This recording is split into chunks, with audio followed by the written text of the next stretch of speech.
ایک بزرگ فرماتے تھے اگر کسی کو تم برائی میں بھی دیکھو تو یہ سوچو ہو سکتا ہے اس کی زندگی کی آخری برائی ہو پھر وہ توبہ کر لے، اور میری زندگی کی ہو سکتا ہے یہ آخری نیکی ہو، مجھ سے کوئی گناہ سرزد ہو جائے۔ کتنے لوگ ہیں جو مرتبہ کمال پہ پہنچے لڑک گئے، بڑے بڑے لوگ تھے لیکن انجام ٹھیک نہیں ہوا۔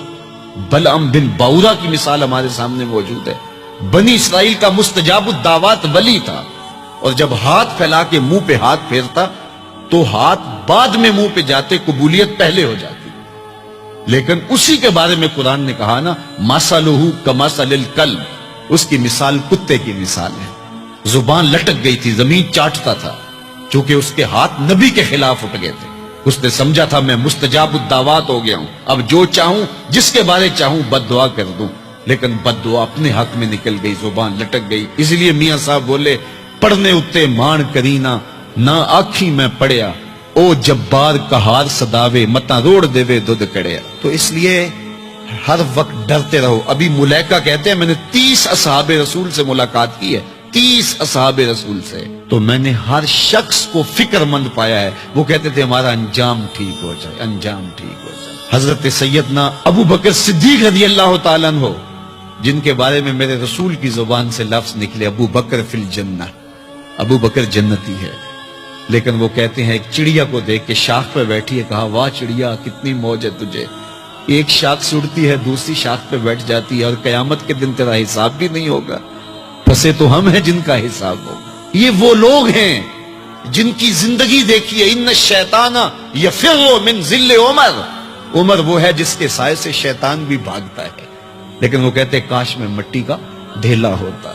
اللہ اکبر، یہ وہ لوگ ہیں جن کی زندگیاں تقوی سے عبارت تھی، اور اللہ کی خشیت جن کے سینوں کا نور تھا اور باطن کا سرور تھا۔ ہمارے بہت سارے معاملے اور بہت ساری خرابیوں کی جڑ یہ ہے کہ ہم نے اس دنیا کو اوڑھنا بچھونا بنا لیا۔ ایسے اس دنیا میں ہم زندگی گزار رہے ہیں جس طرح ہم نے اس دنیا سے کبھی جانا ہی نہ ہو۔ اس لیے دنیا کی بے رغبتی، دنیا کی بے رغبتی کا مطلب یہ نہیں ہے کہ ترک دنیا کیا جائے۔ اس پر صوفیاء نے جو بات کہی وہ بہت خوبصورت کہی۔ وہ کہتے ہیں کہ دنیا کے اندر ایسے رہو جس طرح کشتی پانی میں رہتی ہے، کہ کشتی پانی میں رہتی بھی ہے لیکن پانی کو اپنے اندر آنے بھی نہیں دیتی۔ تم دنیا میں رہو، دنیا تمہارے اندر نہ رہے۔ اگر تم دنیا میں رہو گے تو خیر ہے، اگر دنیا تمہارے اندر رہی تو پھر کچھ نہیں بچ پائے گا۔ کشتی پانی میں رہے تو خود بھی تیرتی ہے، اوروں کو بھی تراتی ہے، لیکن اگر پانی کشتی میں آ گیا تو کشتی کو لے ڈوبے گا۔ اس کی رحمت کے دروازے کھلے ہیں، آج ہم اس کی چوکھٹ پہ آ جائیں، کل تو آنا ہی آنا ہے۔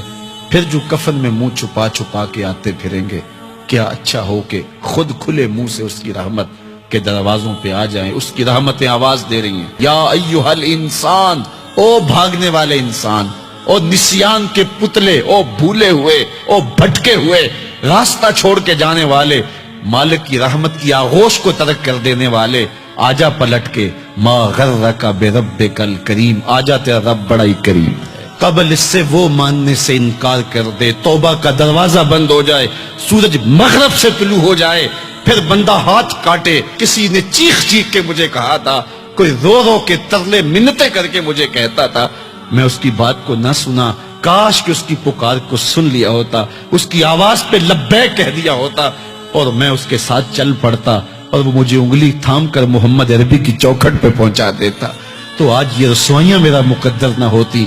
صاحبو آؤ، کتاب رحمت آواز دے رہی ہے، کتاب رحمت تمہاری انگلی تھام رہی ہے اور تمہیں حضور کی چوکھٹ تک پہنچا رہی ہے، اور آمنہ کا لال تجھے اپنے دامن میں لے کے رب سے مغفرت اور بخشش کا پروانہ لے کے دے رہا ہے۔ مجرم ہو تو منہ اشکوں سے دھوتے چلے آؤ، آؤ درے تواب پہ روتے چلے آؤ، قرآن میں مذکور ہے بخشش کا طریقہ، سرکار کی دہلیز سے ہوتے چلے آؤ۔ اور تھوڑی سی زندگی باقی ہے، بہت زندگی کاٹ چکی، آوارگی میں کاٹ دی، اور گناہوں میں کاٹ دی، منمانیوں میں کاٹ دی، خواہشات نفس میں کاٹ دی۔ آئیے ابھی سے اپنے اندر کو تبدیل کر لیجئے، اپنے احوال کی تبدیلی کا عزم مصمم کر لیجئے۔